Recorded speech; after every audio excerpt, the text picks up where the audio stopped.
This is Jason of Archaix.com with over 120 videos out now, and I'm pretty much iced in Texas, and I have people asking me for more intimate details about my life and my history.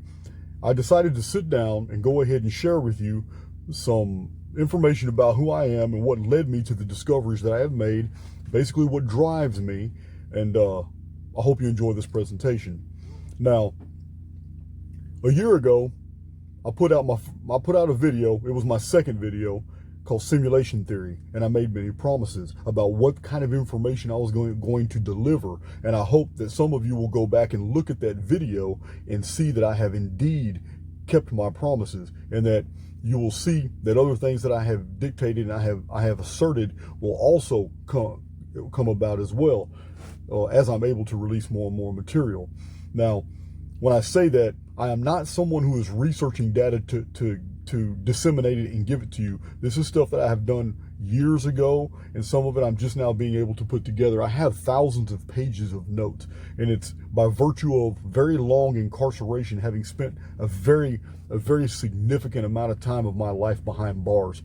Since I was a teenager, I was able to collate this data and put it together for you. So I was born in Spring, Texas, Memorial Hospital, and my life, I'm not going to sanitize anything for you here. I'm going to give it to you direct. My father is a criminal, and he had a long criminal history. He was also more than twice the age of my mother, who was just a 16-year-old child. She was 17 when she had me. Now, the first 4.5 years of my life was basically on the streets of I don't know, I want to say a motel, hotel, apartments, condos, some HUD housing. I don't know what it was, but it was pretty run down. I spent many mornings eating cereal with water. These are just facts. I'm not trying to sit here and elicit any sympathy from anyone. This is me and my baby sister right here, Michelle, and I took care of her. I used to steal from little grocery stores and make sure she and I had enough. And Michelle and I were adopted into the Breshears family. When we were adopted, we had some adjustment issues. She used to store food, and it would always be found by our new adopted parents because it would be rotting in the bathrooms. But she used to stow away food under her pillow and hide it under the bed and hide it in her closet. And it was just basically, it was a carryover from the trauma of our youth. And like I said, I never adjusted what she did. She adjusted better than I did. I never did. And all three of us here, this is Lewis, my little brother, my sister, and this is me as the little Indian. All three of us were adopted by the Breshears family. This is the mid-70s. My childhood, well, I spent a lot of time in sports, but truth be told, I only stayed with the Breshears family for 10 years. My mother was very Puritan, Southern Baptist, very controlling. I did not adjust well to the 5 days a week church lifestyle, and I initially rebelled. At age 15, I left home and I went to Tulsa, Oklahoma. I packed a backpack and I hitchhiked to Tulsa. I made it to Tulsa, Oklahoma from Bedford, Texas. Very intriguing. But in Tulsa, I took up several jobs. I didn't live a criminal lifestyle. I was taken in by people. I was working. I was roofing. I was doing all kinds of things to make money at 15 years old. And something very interesting happened to me, and I'm going to relate it to you here. Jonathan Harrison and Jack Garrett are probably the only two people alive that know this story. I'm going to go ahead and share it with you. I believe it has everything to do with basically how the geometry of my life has unfolded. And coming out of Tulsa, Oklahoma, one time, I'm in a Ford Ranchero, 1979 Ford Ranchero, and I took a wrong turn coming out of Saginaw. And I don't know where I ended up, but for about 2 hours, I was on a very well-kept, narrow road, and it never had any signs. And when I was beginning to panic because I was about to run out of gas, here's a picture of me at the age that this happened. This picture was taken at school right before I ran away from home at age 15. So I ended up on this road somewhere leaving Saginaw, thinking I was heading back toward the south, Dallas-Fort Worth. It was at nighttime. I'm going through a forest for about 2 hours. I'm about to run out of gas. I'm about to panic. And all of a sudden, the road opens up into this huge city. in the middle of nowhere, and instantly I began to panic because there were no signs, no buildings gave off, there was no numbers on any buildings, and yet every street that I had passed through had these giant alphabetical designations, acronyms, and serial numbers were written real big on the streets, as if the only person that would understand them was high in the sky in helicopters or planes or something. So I'm driving around totally lost and bewildered, realizing that I'm probably somewhere that I'm not supposed to be, when a military type security vehicle, it wasn't a police car, but I remember it being something of that nature, pulled behind me and started following me. And I made a right turn into a residential area and left this industrial complex that I had been driving through. And I pulled into a neighborhood, not knowing it was a neighborhood, and it just opened up to me. And I made 2 or 3 turns, just driving erratic. And every time the security guy followed me, but he kept a distance. And when he finally turned his light on, I had gone into a dead-end cul-de-sac. And I don't know why. I made several turns to get there, and I saw a space next open to another vehicle, and I just pulled the Ranchero straight into the driveway, turned it off and parked it as if I knew what I was doing. And the security vehicle seemed to just kind of linger and go through the cul-de-sac behind me. And I was about to panic when this middle-aged white guy opens the door to the house that I pulled into. You got to understand how bizarre this was. It's like 3 a.m. in the morning. So he opens the door and waves the security guy off, comes out there and greets me, invites me into his home, feeds me all kinds of food, talks to me, and he gives me this long spiel about everything's going to be okay. There's nothing to worry about. And the whole time I'm looking at this beautiful woman on the couch who's comatose or unconscious. He told me don't worry about her. She's just sick. She hasn't been feeling well. But she never stirred. She never did anything the whole time I was there. And it kind of creeping me out. But I felt very peaceful with this guy. It was unusual to me, especially when he asked to pray over me. He didn't ask me to join him in prayer. And I felt very uncomfortable. But that sensation, it dissipated quick. I will never forget. I have no idea what the man said. He spoke English, but I don't remember. I was a 15-year-old kid in a really weird situation, having just went through coincidences that defy coincidence, actually. And I remember the peace that came over me. And I don't remember what he prayed about or what he said, but I felt so in touch with whatever the hell I was at 15 years old, or what I was thinking. I really don't know what was going through my head back then. I was a vagabond. All I knew is that the situation at home had gotten to the point where I was never going back. It was as simple as that. I had made an executive decision in my life to move forward. I wasn't going backward anymore. So this prayer and this food made me feel so awesome. And I went, and the man gave me a bed. I don't remember anything much, but I went and I slept in the house, and he woke me up, and the sun was up, and he told me, "Hey man, it's time to go." So this guy gives me a sack full of food, gets in his vehicle, and tells me to follow him. And I follow him through this whole bizarre array of streets. And in the daytime, it was even creepier. This place should be seen on Google Maps. Somebody can probably find it if it's still there. I'm pretty sure it is. It was a huge series of facilities and neighborhoods in the middle of nowhere, about 2-mile drive straight through a forest outside of northern Tulsa, the Saginaw. I left the Saginaw area. Well, anyway, that's not the subject of this video. The man gave me $200 cash, and I went about my way. He got me back to a public road. I went about my way, and things kind of just seemed to play out normally. I just lived a normal life as a 15-year-old, 16-year-old. I'm doing jobs, working. Didn't think much about it until I had a dream. This dream is, I'm just going to give it to you as best as I remember it, but I'm always standing at the coast, and I'm watching the sea actually disappear as the sky darkens. As the waters recede, I can see creatures flipping and flopping around in the mud. The water just totally disappears toward the horizon. It seems to go lower and lower. I'm looking into valleys and maybe hills, and the there's an old man with a dog, and I think it's so strange that I just approach him, and when I get there, he just turns around and he tells me that in 3 hours this is not going to be a place for the living. So I don't remember what I say to him, but I did say something to him. But all of a sudden, the dog wasn't a dog anymore. It was some apparatus, something this old man was holding that was doing something to the environment. And it wasn't an old man no more. Now it was some guy in some weird suit. And I couldn't see him at all. I don't even know if it was a human. But the whole situation had changed. And I remember being horrified at thinking that, man, something's not right here. I need to stop this machine. I need to stop this thing from doing what it's doing, man, because it's absolutely unnatural.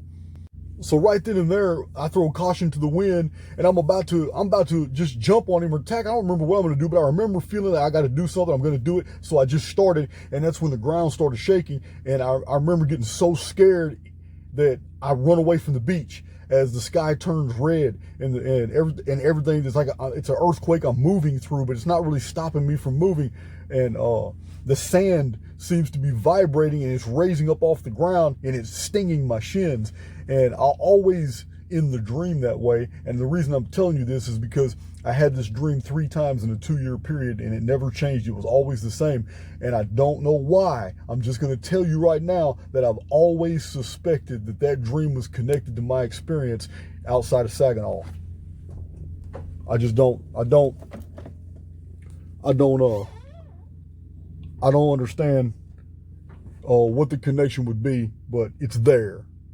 So in my time on the streets from 15 years old to 16 and then to 17, I began to participate in burglaries with a 22-year-old guy, and we went across Oklahoma and the Dallas-Fort Worth areas. And I've never hurt anybody, nothing like that. But one car theft turned into something a whole lot more, and yes, somebody got hurt, and I ended up getting prosecuted for it.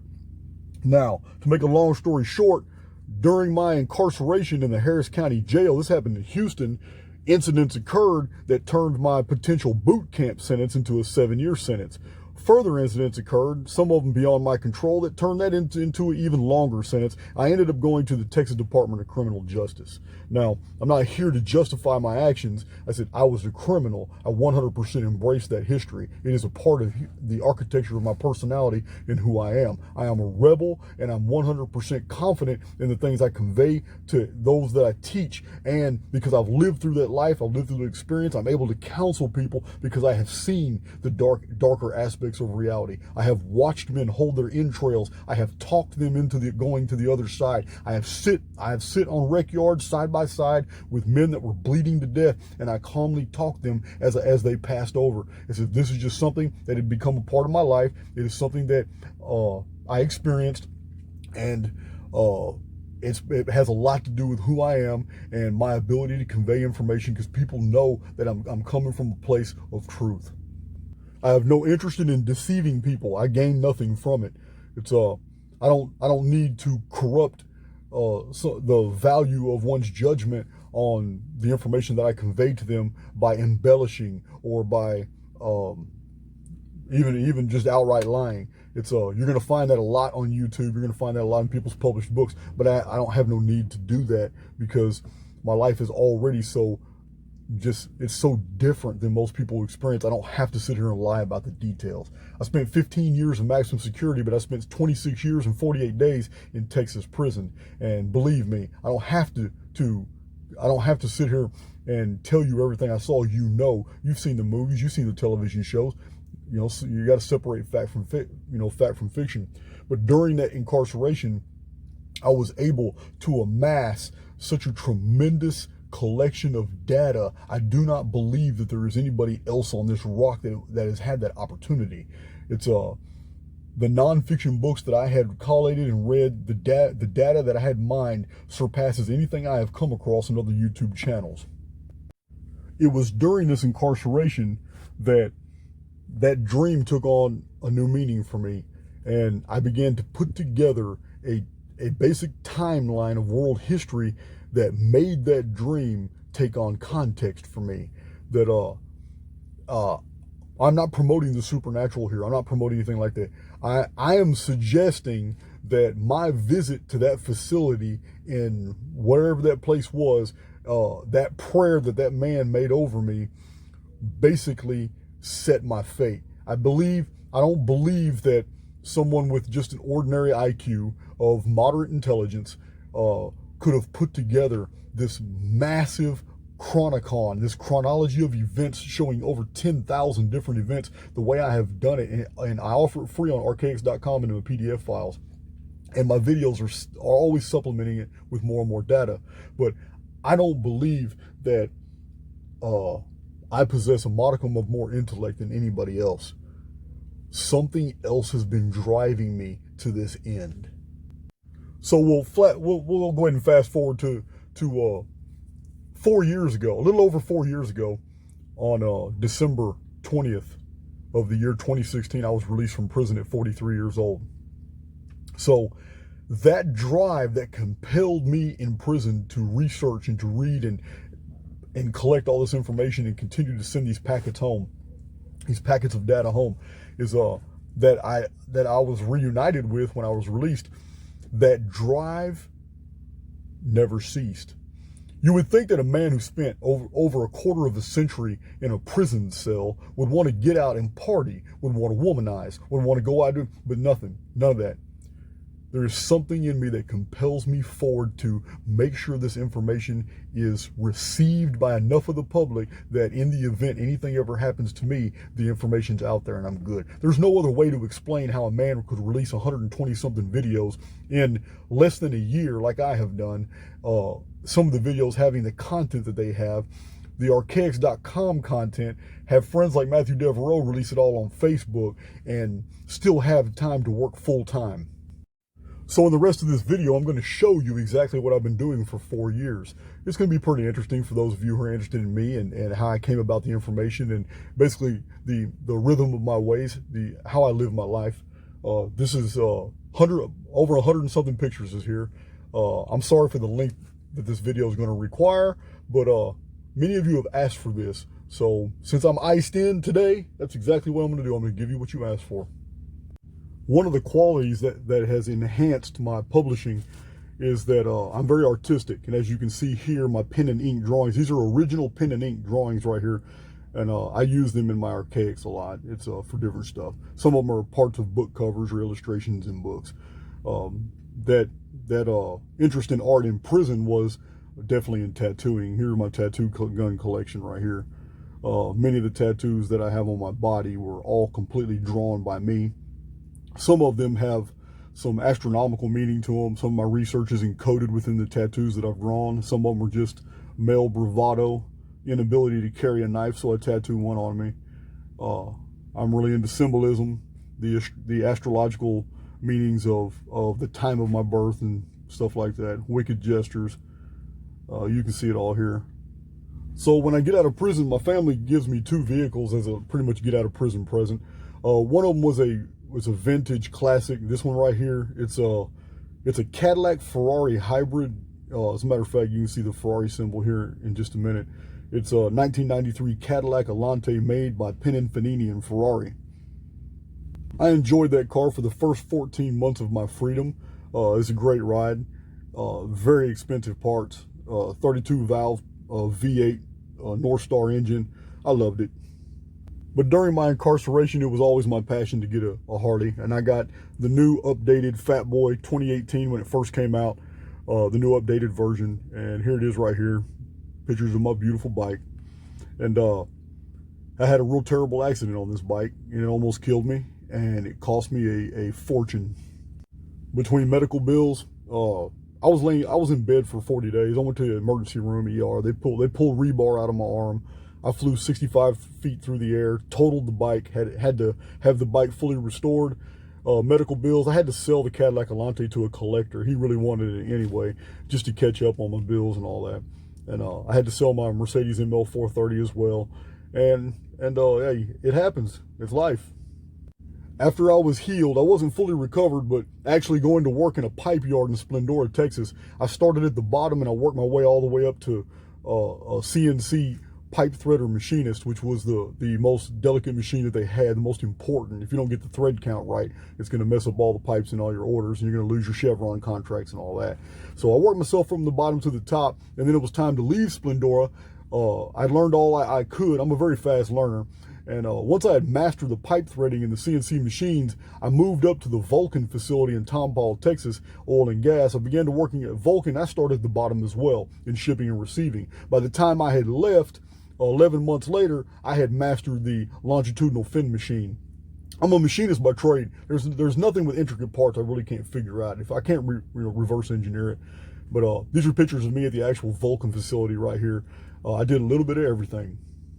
While I was working at the Vulcan facility on my days off, I would work at the 2920 Roadhouse in Hockley, Texas.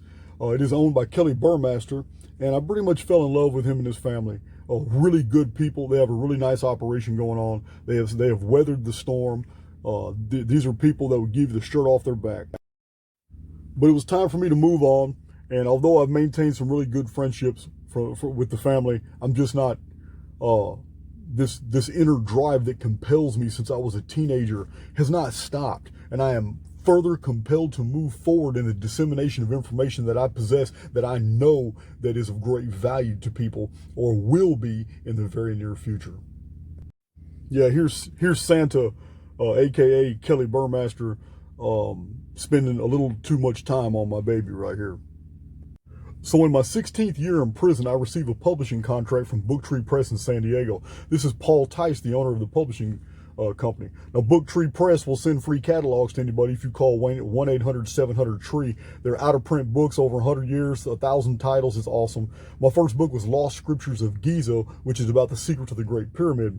Now, Mr. Tice has a very intriguing history. He used to be the personal videographer, traveled around the world with Zecharia Sitchin himself. This is an actual picture that Paul Tice gave me of him and Sitchin. That is Paul Tice holding the camera in the background. Now, Paul Tice has also taken a picture with another very controversial author right here. This is Paul Tice with Alan Alford. Alan Alford is the author of The Phoenix Solution. For those of you who don't know, Alan Alford died under very mysterious circumstances. This is Booktree's bookstore in San Diego on 3316 Adams Avenue.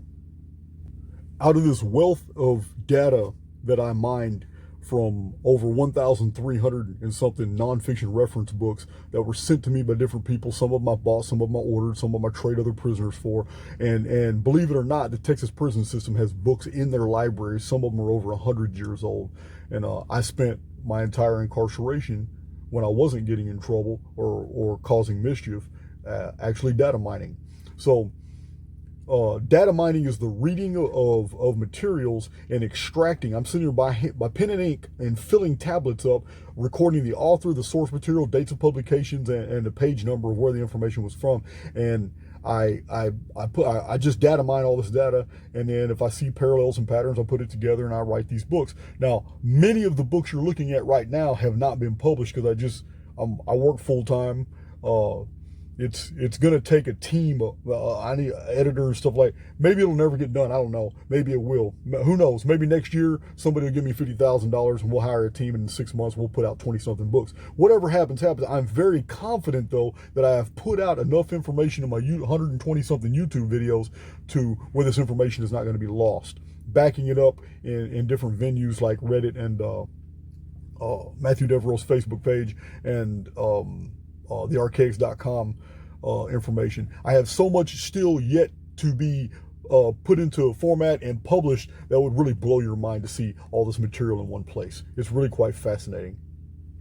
Now, what most of you don't know, except for my closest confidants, is that while I was in prison, I wrote a 7-book epic fantasy series, a dark fantasy series, that basically masks all my discoveries and all my beliefs about this world that we live in a fiction narrative of a fairy apocalypse involving 60 to 65 different races of beings. Most of them I pretty much created into a fantasy setting. I have the maps, I have the books, the manuscripts. It's just, again, I've only been out of prison 4 years now. I'll get to it someday. like I said, I'm working 40 to 48 hours a week, and I'm going to get to that now. What I'm doing now, some of you have taken an interest in, so I'm going to show those pictures. I'm going to show those pictures to you too. But it is very time consuming, the type of work I do. But hey, the bills got to get paid. I'm going to continue to do this no matter what obstacles I face. I will continue this channel and the dissemination of accurate information.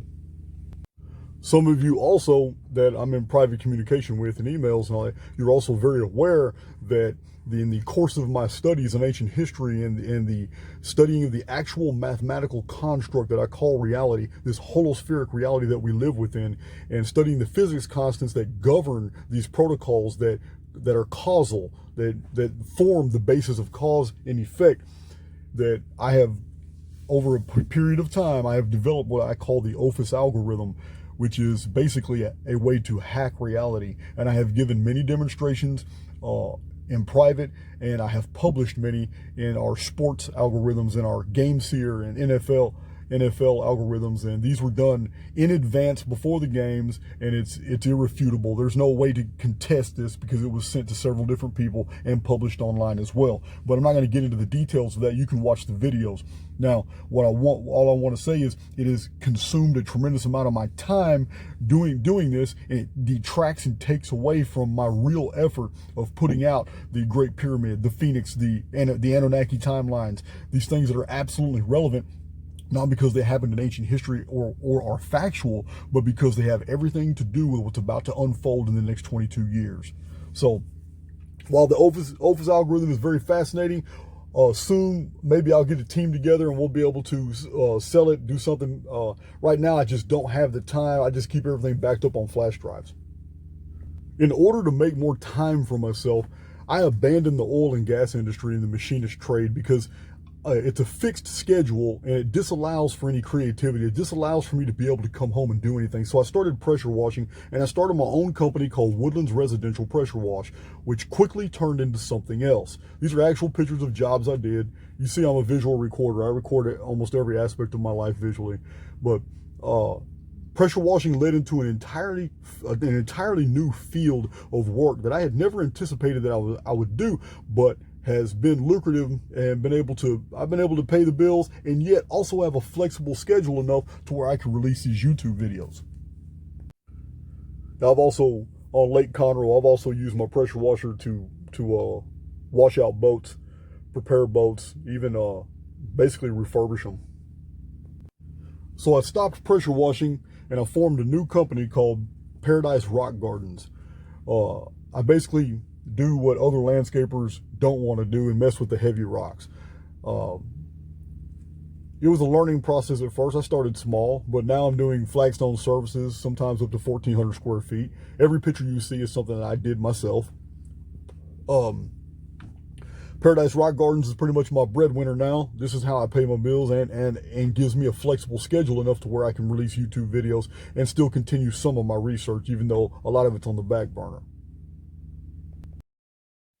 And I will say that I have developed a great appreciation for the ancient stonemasons. It's this BS Egyptological theory that those monuments were made with chisels or even any handheld tools, period, is total bullshit. If you have not done flagstone before, you really don't have appreciation for how heavy rock is. I install boulders. I install sometimes 475-pound elephants, statues, large rocks. The Great Pyramid of Egypt was not built by anything but large machines, and it probably wasn't a large amount of people. My videos address this, how ancient technological civilization was definitely using machines to fracture, maybe sonic fracture, whole pieces of building materials off of cliffs, which would then be levitated or moved to the building site, which would then be liquefied and then poured into molds where additional hardening materials were added, like geopolymers. And there's just too much evidence of this with the magnetite crystals that are going in all different directions from a cooled rock. A naturally volcanic cooled rock would not produce that. All the crystals would be going in the same directions. But I digress. These are just some of the jobs. Hope you enjoyed the visual presentation. And of course, it's not all work. I do get out and play from time to time. I don't do it often, but sometimes I'll just have that wanderlust in me, and I'll go out and I'll do something, visit friends, go on a road trip. Actually, my work takes me all over the state of Texas, and I see some pretty weird things that I'll sit there and pose for a picture. Or I come across some pretty interesting bridges, and I'll do that too. So after my motorcycle accident and the loss of my Alante, I moved here and I turned this place into this. This is now my home. Oh, there's my smoker. I live a simple life. But it's what I want to do. I like to collect old things, like these oil lamps. Continue my research. I'm never going to stop. Never going to quit being who I am, and I'm never going to stop reading, because it's all there. We've never lost the data. In summary, here, it doesn't matter where I've been. It doesn't matter even who I am. I believe in what I'm doing. I believe in Archaix. I believe that the harrowing things that I have found in world history and in the architecture of this strange universe that we live in, that we're heading towards something big. I'm drawing charts to prove it. I'm releasing a whole lot more videos to prove it. I will continue doing this until something makes me stop.